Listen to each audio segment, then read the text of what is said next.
जी बिस्मिल्लाहिर्रहमानिर्रहीम। अस्सलाम वालेकुम students, I hope you are doing well and you are fine. आज हमारा लेक्चर नंबर 3 है और लेक्चर नंबर 3 के अंदर हम लोग अपना प्रीवियस टॉपिक कंटिन्यू करेंगे, जिसके अंदर हम लोगों ने देखा था कि there are two parts of compiler, front end और बैक एंड। तो मैं जल्दी से आपको प्रीवियस लेक्चर का एक क्विक रिव्यू दे दूं लेक्चर नंबर 2 का। प्लीज़ रिमेंबर के ये लेक्चर्स को पढ़ना, स्पेशली लेक्चर नंबर 2 और 3, ये बहुत ज़्यादा आप लोगों के लिए नेसेसरी हैं ये रेस्ट ऑफ द कोर्स को समझने के लिए। सो प्लीज़ आप जब आप इस कोर्स को पढ़ना शुरू करें तो लेक्चर नंबर 2 और 3 जो है ये आपने बहुत ज़्यादा ध्यान से पढ़ना है, क्योंकि ये आपके लिए एज अ बैकबोन काम करेगा आपके आने वाले कोर्स के लिए। लेक्चर नंबर 2 के अंदर हम लोगों ने देखा था कि basically there are two parts of compiler, front end और बैक एंड। और लॉन्ग स्टोरी शॉर्ट मैंने आपको ये बताया था कि जो कंपाइलर का फ्रंट एंड होता है वो अगेन हमारे पास दो पार्ट्स के ऊपर कंपोज होता है, जिसमें पहला हमारे पास जो है वो स्कैनर होता है और दूसरा हमारे पास पार्सर होता है। हमने लास्ट टाइम स्कैनर स्टार्ट भी किया था। और स्कैनर की जॉब क्या होती है? स्कैनर की जॉब होती है टोकन बनाना। सो स्कैनर की जॉब क्या होती है कि उसने बेसिकली टोकन्स बनाने होते हैं, और हमने ये टोकन्स लास्ट टाइम बनाना भी सीखे थे। फिर हमने डिस्कशन की थी कॉन्टेक्स्ट फ्री ग्रामर के बारे में। मैं इस चीज़ को बड़े अच्छी तरीके से समझता हूँ कि अभी आप लोग कॉन्टेक्स्ट फ्री ग्रामर का कॉन्सेप्ट पूरे तरीके से नहीं समझ पाए होंगे, लेकिन होपफुली जब हम लोग पार्सर पढ़ लेंगे आज इंशाल्लाह तो आपको मजीद क्लियर ये बात हो जाएगी कि कॉन्टेक्स्ट फ्री ग्रामर असल में क्या चीज़ होती है। बहरहाल अगर जिनको समझ आ गया तो that is well and good. फिर हमने इसमें एक इंपॉर्टेंट चीज़ देखी थी, terminal and non terminal symbols. तो याद रखिएगा टर्मिनल और नॉन टर्मिनल सिंबल्स क्या होते हैं, ये बेसिकली कॉन्टेक्स्ट फ्री ग्रामर के लिए ही इस्तेमाल होते हैं। ठीक है, तो हमने बताया था कि जो टर्मिनल सिंबल्स होते हैं वो प्रोग्रामिंग लैंग्वेज के अंदर इस्तेमाल होते हैं बेसिकली बाय स्कैनर, क्योंकि स्कैनर ही टर्मिनल सिंबल्स का इस्तेमाल करता है। और इसमें सबसे इंपॉर्टेंट चीज़ थी कि ये रिप्लेस नहीं हो सकते हैं। ठीक है, ये फिक्स होते हैं, या इनके लिए वर्ड कांस्टेंट भी कहना बेहतर होगा। जबकि नॉन टर्मिनल सिंबल्स जो होते हैं ये रिप्लेसेबल होते हैं, यानी चेंज हो सकते हैं। और इसमें एक और इंपॉर्टेंट चीज़ मैं दोबारा आप लोगों को याद करवा दूं कि टर्मिनल सिंबल्स जो है स्कैनर यूज़ करता है टोकन्स बनाने के लिए, और non terminal symbol parser use करता है। और वो इन सिंबल्स के साथ फिर क्या करता है ये चीज़ हम अभी आगे जाके देखेंगे। आप याद करें कि हमने लास्ट लेक्चर के अंदर टर्मिनल सिंबल्स को देखा भी था, जिसमें मैंने आपको बताया था कि ऑप एक सिंबल होता है टर्मिनल, इसका मतलब ऑपरेटर होता है। असाइन ये भी एक टर्मिनल सिंबल है जो कि असाइनमेंट या इक्वल के लिए यूज़ होता है। नंबर किसी नंबर के लिए इस्तेमाल होता है। आईडी किसी वेरिएबल के लिए इस्तेमाल होता है। और मैं इसको ज़रा शॉर्ट कर रहा हूँ, आप अगर रिकॉल करें तो हमने लास्ट टाइम देखा था कि जैसे कि अगर हमारे पास प्रोग्रामिंग लैंग्वेज के अंदर एक एक्सप्रेशन लिखा हुआ हो, जैसे कि ये आपने C++ में या पाइथन में कहीं पे भी आपने ये एक्सप्रेशन लिखा है, तो जब ये फ्रंट एंड में से गुजरेगा तो ये पहले सबसे स्कैनर के अंदर से गुजरेगा और स्कैनर इसके टोकन्स बनाएगा। तो हमें टोकन्स बनाना सीखे थे, जिसमें मैंने आपको बताया था कि जब वेरिएबल हो तो कौन सा टर्मिनल सिंबल इस्तेमाल होता है? आईडी। तो हमने तरीका क्या सीखा था कि जो Z है इसको हम लोग कैसे लिखते हैं। सबसे पहले तो हम इस तरह के ब्रैकेट इस्तेमाल करते हैं ग्रेटर देन और इक्वल का साइन के साथ। फिर हम लोग सबसे पहले तो वो वेरिएबल लिखते हैं, या नंबर है या ऑपरेटर है या जो भी है, और फिर हम लोग उसके लिए जो अप्रोप्रिएट सिंबल होता है टर्मिनल सिंबल वो इस्तेमाल करते हैं। जैसे कि वेरिएबल के लिए क्या सिंबल इस्तेमाल होता है? आईडी। इस तरह फिर हम लोगों ने टोकन्स बनाना सीखे थे। जहां पे प्लस है वहां पे हमने ऑप लिखा था। और सबसे इंपॉर्टेंट बात मैंने आपको बताया था कि आप सबसे पहले इसमें करेक्टर काउंट कर लेंगे। देखें, एक जो चीज है वो एक करेक्टर है, Z एक करेक्टर है। प्रोग्रामिंग लैंग्वेज के अंदर जब आपके पास जब कन्वर्जन का प्रोसेस आता है, क्योंकि देखें कंपाइलर क्या है, ये आपकी हाई लेवल लैंग्वेज को लोअर लेवल लैंग्वेज में या मशीन लैंग्वेज में कन्वर्ट करेगा। ये बात हमने लेक्चर नंबर 1 में बड़ी क्लियरली डिस्कस की थी। तो Z एक करेक्टर है, इक्वल ये पहला करेक्टर है, इक्वल जो है ये दूसरा करेक्टर है, फिर x तीसरा करेक्टर है, प्लस चौथा करेक्टर है, और y पांचवा करेक्टर है। सो अगर हमारे पास 5 करेक्टर्स हैं तो इसके टोकन्स भी हमारे पास 5 बनेंगे। फाइन। और हर एक एक करेक्टर के लिए हम अलग अलग एक पेयर बनाते हैं, जिसमें हम पहले उस करेक्टर को लिखते हैं, कॉमा डालते हैं, और फिर उसके अंदर हम एक टर्मिनल सिंबल यूज करते हैं। इसी का नाम मैंने कहा था कि यही कॉन्टेक्स्ट फ्री ग्रामर है, क्योंकि हर प्रोग्रामिंग लैंग्वेज, देखिए कोई लैंग्वेज आईडी यूज करेगी, कोई लैंग्वेज कुछ और यूज करेगी। फॉर एग्जांपल कोई लैंग्वेज वेरिएबल यूज कर सकती है, कोई लैंग्वेज हो सकता है इसके लिए XP यूज कर ले, ये मर्जी है। इसलिए हम इसको नॉन जो है नॉन कॉन्टेक्स्ट या कॉन्टेक्स्ट फ्री ग्रामर कहते हैं, क्योंकि हमें नहीं पता होता कि किस कॉन्टेक्स्ट के अंदर ये चीज बिल्ड हो रही है। जब बात आपको मजीद क्लियर होगी, अगर आपको कॉन्टेक्स्ट फ्री ग्रामर का कॉन्सेप्ट नहीं है, टोकन्स भी बनाने आते हैं, तो that is totally fine at this stage. और उसके बाद हमने एक और एग्जांपल की थी। मैं अब यहाँ पे लेक्चर नंबर 2 की डिस्कशन को एंड कर रहा हूँ। लेक्चर नंबर 3 के अंदर हम लोग इसको आज स्टार्ट करते हैं। लेक्चर नंबर 3 के स्टार्ट में मैंने एक आपको होम असाइनमेंट के लिए एक एक्सप्रेशन दिया था और मैं इसका सोल्यूशन आपको बता दूं। सबसे पहले हमारे पास, हम इसको काउंट कर लेते हैं कि हमारे पास इसके अंदर करैक्टर कितने हैं। एक तो z है पहला, फिर इक्वल है दूसरा। मैंने कहा था कि ये जो ब्रैकेट्स हैं, ये पैरेंथेसिस है, इनको आपने इग्नोर कर देना। ये वैसे तो ये काउंट होती हैं, लेकिन हम इसको फिल वक्त काउंट नहीं कर रहे हैं। उसके बाद x हमारे पास तीसरा, ये स्टेरिक का मतलब है मल्टीप्लाई, ये चौथा, फिर 3 हमारे पास पांचवा या फिफ्थ, प्लस हमारे पास 6, फिर 2 हमारे पास 7th, डिवीजन हमारे पास 8th और y हमारे पास 9th। इसका मतलब है कि टोटल हमारे पास कितने टोकन्स बनेंगे? 9 टोकन्स बनेंगे। हम बनाना शुरू करते हैं। हमारे पास पहली क्या चीज है जी? पहली चीज है हमारे पास z, ठीक है। तो हम सबसे पहले देख लेते हैं z। z क्या है? एक वेरिएबल है, और आप याद करें कि वेरिएबल के लिए स्कैनर किस चीज का इस्तेमाल करता है? टर्मिनल सिंबल का id। सो कौन कौन से टर्मिनल सिंबल होते हैं अब आपको याद होना चाहिए? id, op, assign, ASIGN assign, और उसके अलावा हमारे पास जो है वो नंबर, ठीक है। ये हमारे पास जो है, क्योंकि आई एम सॉरी मेरे पास माउस है, तो ये हमारे पास जो है वो टर्मिनल सिंबल्स होते हैं। तो z को हमने रिप्रेजेंट किया id से, फिर उसके बाद इक्वल आ रहा है, इक्वल रिप्रेजेंट होगा साइन से, and so on so for. हम इसको कंटिन्यू करते जाएंगे। ये आपके पास प्रीवियस प्रॉब्लम का सोल्यूशन है। आप में से किसी स्टूडेंट ने एक सवाल किया था कि जी हम लोग इसको इसी ऑर्डर में क्यों लिखते हैं? ये जब हम लोग ट्री बनाएंगे, तब आपको पता चलेगा कि हम लोग इसको 1 2 3 नंबरिंग ऐसे नहीं करते, ठीक है। हम लोग 1 2 3 नंबरिंग ऐसे नहीं करते, बल्कि इसको रिवर्स ऑर्डरिंग में इसकी नंबरिंग करते हैं। ये बात आपको तब समझ आएगी जब आप लोग इसका ट्री बनाएंगे। तो अब आपको लेक्चर नंबर 4 का वेट करना पड़ेगा। जब हम उसमें ट्री बनाएंगे तब आपको मैं ये जस्टिफिकेशन दूंगा कि हम लोगों ने इसको इस ऑर्डर में क्यों लिखा है। यह हमारे पास सोल्यूशन हो गया जी प्रीवियस प्रॉब्लम का, जो मैंने आपको होम टास्क के लिए दिया था। अब हम लोग आगे चलते हैं। आज हमारा लेक्चर नंबर 3 है, और लेक्चर नंबर 3 में जो हमने चीज देखनी है वो हम पार्ट्स ऑफ कंपाइलर को देख रहे हैं। स्कैनर और टोकनाइजेशन तो मैंने इसलिए लिखा है क्योंकि हम ये कर चुके हैं। आज हमारा जो मेन टॉपिक है वो है हमारे पास पार्सर, ठीक है। और आप याद करें अगेन कि पार्सर किसका पार्ट होता है? Parser is the part of front end. तो मैं आगे कंटिन्यू करता हूं। पार्ट्स ऑफ कंपाइलर में हमने देखा था हमारे पास 2 मेन पार्ट्स हैं, फ्रंट एंड और बैक एंड। फ्रंट एंड और बैक एंड। फ्रंट एंड किसके साथ कनेक्ट होता है? फ्रंट एंड डायरेक्टली कनेक्ट होता है ह्यूमंस के साथ, ये ह्यूमंस के करीब होता है। और बैक एंड किसके करीब होता है? ये कंप्यूटर के साथ या सीपीयू के साथ। ये सीपीयू को कहना ज्यादा बेहतर है, ज्यादा इसके करीब होता है, क्योंकि इसने मशीन कोड के अंदर कन्वर्ट करना होता है आपके सोर्स कोड को, जो हम डिस्कशन कर चुके हैं। इसको हम 2 पास कंपाइलर भी कहते हैं, क्योंकि इसमें सिर्फ 2 एंड्स है, फ्रंट और बैक एंड। 3 पास कंपाइलर भी होता है, लेकिन वो हम बाद में पढ़ेंगे। फिर हम देखा था कि फ्रंट एंड क्या करता है? फ्रंट एंड का काम होता है स्ट्रीम ऑफ टोकन्स बनाना, जो कि हम लोगों ने पढ़ लिया किसके अंदर? स्कैनर के अंदर। हमने ये चीज पढ़ ली है। आज हम जो चीज पढ़ रहे हैं वो है पार्सिंग। अच्छा, पार्सिंग में हमने बनाना तो ट्री है, लेकिन सबसे पहले हमें पार्सिंग की टेक्निक भी पढ़नी पड़ेगी। या ट्री, ये मैं बात अभी आपको क्लियर करता हूं।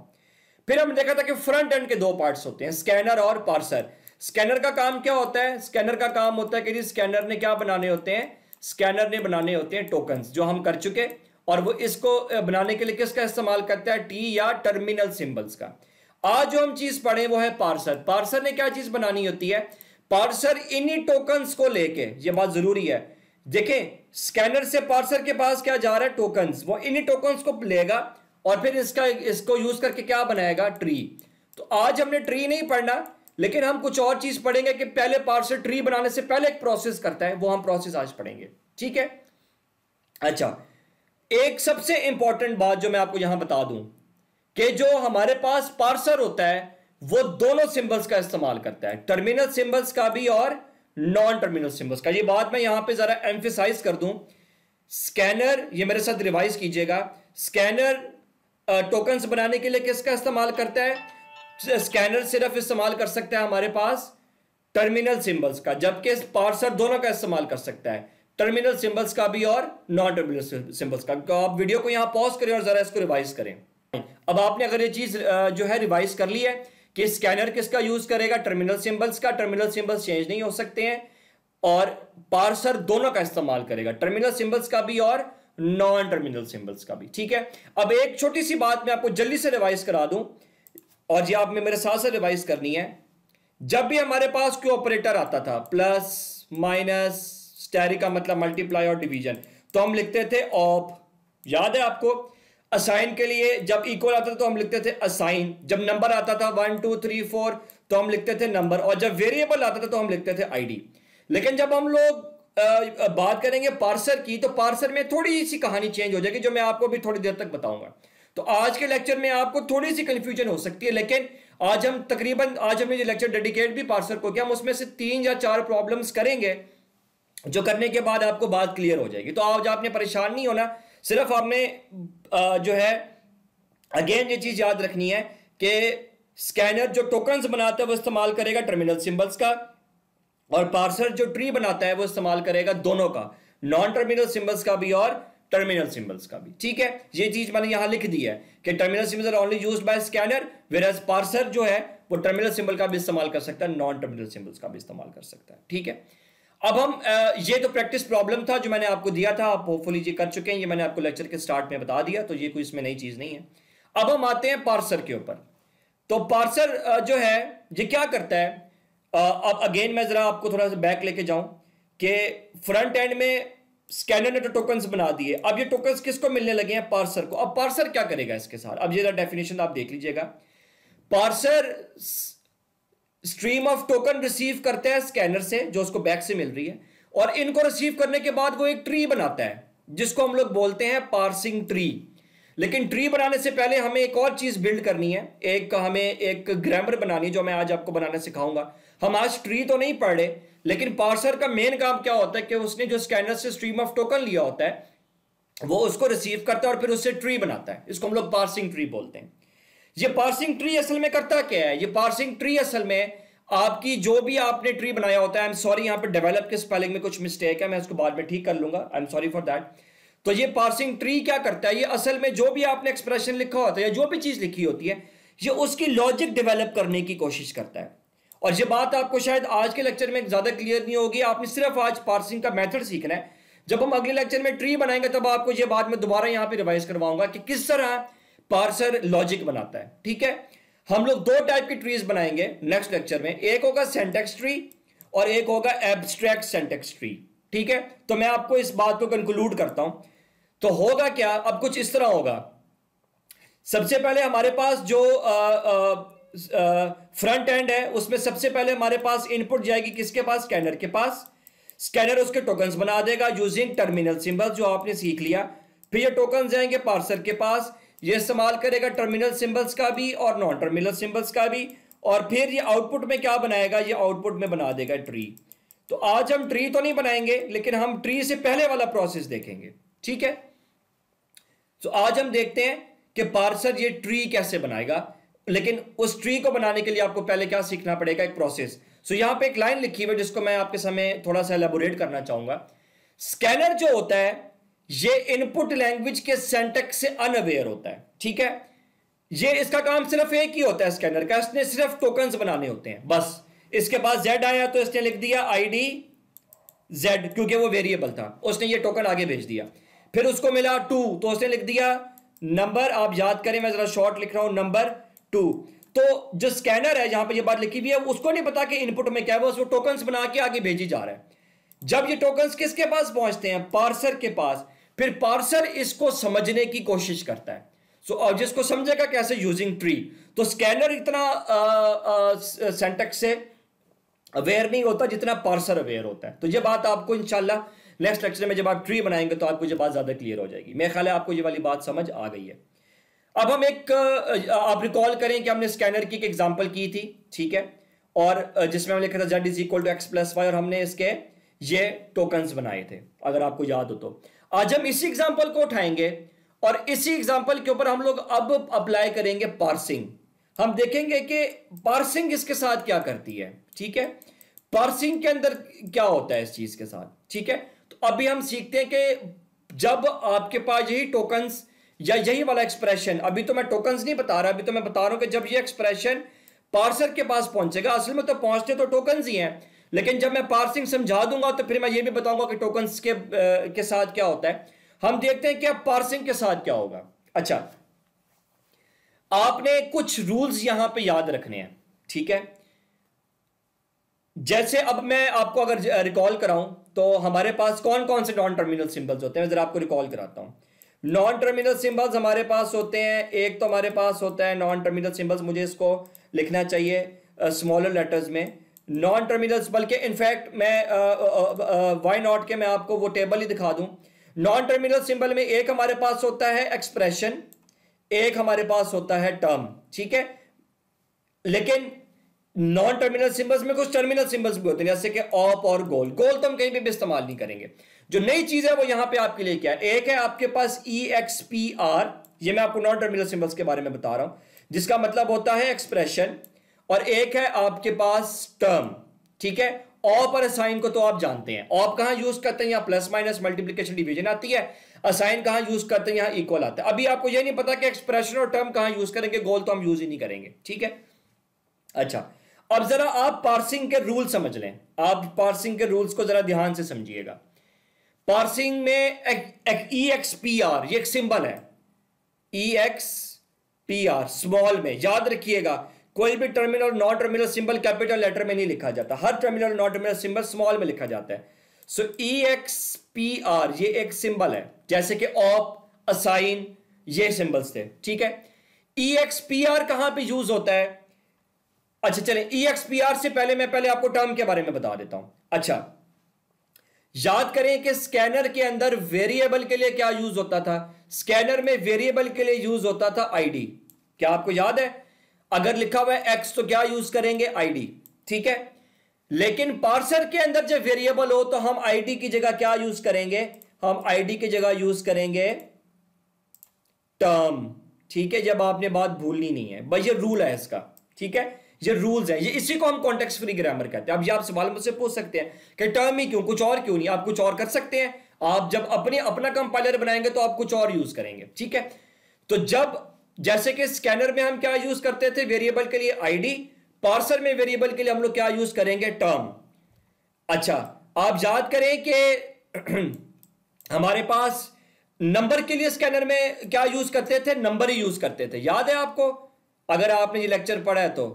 लेकिन पार्सर के अंदर हम लोग नंबर के लिए भी टर्म यूज करते हैं। तो इंपॉर्टेंट बात यहां हो गई कि पार्सर के अंदर जब कोई नंबर आएगा या कोई वेरिएबल आएगा तो हम लोग कौन सा सिंबल यूज करेंगे, हम यूज करेंगे टर्म। ये बात अब आपने भूलनी नहीं है, कंफ्यूज करेगी आपको, क्यों, क्योंकि स्कैनर के अंदर वेरिएबल के लिए यूज करते थे ID और नंबर के लिए यूज करते थे नंबर, लेकिन यहां पे नंबर और वेरिएबल दोनों के लिए क्या यूज करेंगे, टर्म।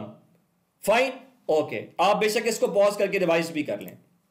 अच्छा, ऑप तो हम प्लस माइनस मल्टीप्लिकेशन के लिए यूज करेंगे, प्लस माइनस मल्टीप्लिकेशन जो स्टैटिक से रिप्रेजेंट की जाती है, और डिवीजन जैसे कि स्कैनर में होता था। तो यहां पे जैसे हम स्कैनर में ऑप यूज करते थे टोकन बनाने के लिए, पार्सर में भी हम मल्टीप्लिकेशन, डिवीजन, सब्ट्रैक्शन के लिए ऑप का इस्तेमाल करेंगे, इन दोनों में कोई फर्क नहीं है। अच्छा, असाइन जैसे कि आप यूज करते थे स्कैनर के अंदर इक्वल के लिए, तो इसके अंदर भी आप जो है अपना जो है पार्सर के अंदर भी आप असाइन के लिए इक्वल ही यूज करेंगे। तो यहां पे भी ऑप के लिए भी और असाइन के लिए भी स्कैनर और पार्सर में कोई फर्क नहीं है, सिर्फ टर्म के अंदर है, क्योंकि स्कैनर के अंदर वेरिएबल के लिए ID यूज होता था, नंबर के लिए नंबर, इसमें नंबर और वेरिएबल दोनों के लिए टर्म यूज होगा। डन हो गया, ऑप के बारे में भी बता दिया और असाइन के बारे में भी बता दिया। इसमें सबसे इंपॉर्टेंट चीज है एक्सप्रेशन, EXPR। अच्छा, ये आपको भी यहां से समझ नहीं आएगा, ये मैं बात आपको एडवांस में बता दूं, लेकिन मैं आपको इतना बता दूं जो लिखा हुआ है, जब भी हम लोग असाइन लिखेंगे, जब भी हम लोग कहीं पे भी असाइन लिखेंगे, उसके फौरन बाद क्या आ जाएगा, एक्सप्रेशन। और जब भी हम लोग प्लस माइनस मल्टीप्लिकेशन डिवीजन लिखेंगे तब भी आएगा एक्सप्रेशन। अब आप कंफ्यूज हुए होंगे कि हमने तो कहा था कि हम प्लस माइनस मल्टीप्लिकेशन डिवीजन के लिए ऑप लिखेंगे, फिर अब एक्सप्रेशन कहां से आ गया। यह बात, अब एक्सप्रेशन वाली जो बातें ये दो लिखी हुई हैं, जब आपको थोड़ी देर के लिए होल्ड पे रखनी पड़ेंगी, यह मैं आपको एग्जांपल के साथ समझाऊंगा, ठीक है। अब मैं इस बात को यहां कंक्लूड करता हूं। हम लोग क्या करने लगे हैं, हम लोग देखने लगे हैं कि पार्सर क्या करेगा, पार्सर क्या करेगा। फ्रंट एंड के दो पार्ट्स, मैं इस लेक्चर का पार्ट एंड करूं, जरा ध्यान से सुन लें। फ्रंट एंड के दो पार्ट्स, कितने पार्ट्स, दो। पहला एंड हमारे पास स्कैनर, स्कैनर क्या करता है, स्कैनर टोकन्स बनाता है, जो आपने बनाना सीख लिए। टोकन्स बनाने के लिए किसका इस्तेमाल करते हैं? टर्मिनल सिंबल्स का, ऑप, आईडी, असाइन, नंबर, ठीक है। वेरिएबल हो तो आईडी, नंबर हो तो नंबर, प्लस माइनस डिवीजन हो तो ऑपरेटर, इक्वल हो तो असाइन। ठीक हो गया? ये यहां पे लिखे हुए भी हैं, ये लिखे हुए आपके सामने। लेकिन अब हम जो यूज करेंगे इसको हम लोग ग्रामर, इसी को तो हम लोग ग्रामर बोलते हैं, इसी को तो CFG बोलते हैं। तो CFG हमारे पास स्कैनर के लिए और है। आप अपनी CFG भी बना सकते हैं, जो मैंने आपको बात पहले भी बता दी। अच्छा, अगली स्टेज किसकी आ रही है? पार्सर की। ये टोकन अब किसके पास पहुंचेंगे? पार्सर। पार्सर क्या बनाएगा? इनको यूज करके ट्री। लेकिन उसके लिए पहले हमें कुछ करना पड़ेगा। हमें पार्सर के अंदर एक क्या करना पड़ेगा? ग्रामर बनानी पड़ेगी, जो मैं अभी आपको सिखाऊंगा। ये याद आपने रखना है कि जब ये आपके पास चीज आएगी पार्सर के पास, जो कि फ्रंट एंड की दूसरी स्टेज है, तो फिर कहानी थोड़ी सी चेंज होगी। कहानी क्या चेंज होगी? अब हमारे पास सिंबल कुछ चेंज हो जाएंगे, जो मैंने आपको दिखाए। जो है जैसे कि हमारे पास टर्मिनल सिंबल्स तो ये, तो ये नॉन टर्मिनल सिंबल्स से। ऑप और असाइन से तो आप आशना है, आपको पता है कि ये क्या होते हैं। सिर्फ एक्सप्रेशन और टर्म मुख्तलिफ थे, तो मैंने आपको बता दिया। यहां पे ये बात मैं दोबारा आपको रिवाइज करा दूं कि हमारे पास स्कैनर के अंदर आईडी यूज होता था वेरिएबल के लिए, नंबर यूज होता था नंबर के लिए। लेकिन पार्सर के अंदर जो नंबर और वेरिएबल के लिए जो वर्ड यूज होता है या जो सिंबल यूज होता है, वो नॉन टर्मिनल है, क्योंकि टर्म एक नॉन टर्मिनल सिंबल है। आप जाके पीछे स्लाइड में देख लें, वो है टर्म, ठीक है। जबकि स्कैनर में मुख्तलिफ चीज थी। ऑप जैसे कि स्कैनर में यूज होता था, पार्सर में भी प्लस माइनस डिवीजन मल्टीप्लिकेशन के लिए ऑप यूज होता है। असाइन जैसे कि स्कैनर में इक्वल के लिए यूज होता था, पार्सर में भी इक्वल के लिए यूज होगा। एक्सप्रेशन के बारे में मैं आपको एग्जांपल के साथ बताऊंगा। यहां पे हमारी वीडियो का पार्ट नंबर 1 एंड हो रहा है। आप काइंडली अब इस वीडियो का पार्ट नंबर 2 देखें, जहां पे अब हम लोग स्टार्ट करेंगे पार्सर की एग्जांपल्स, और हम सीखेंगे कि अब पार्सर हमारे पास एक्सप्रेशन जो हम लोगों ने पढ़ा था, वो उसके साथ क्या करेगा। यही रूल्स जो मैंने आपको बताए। So please go for part number 2।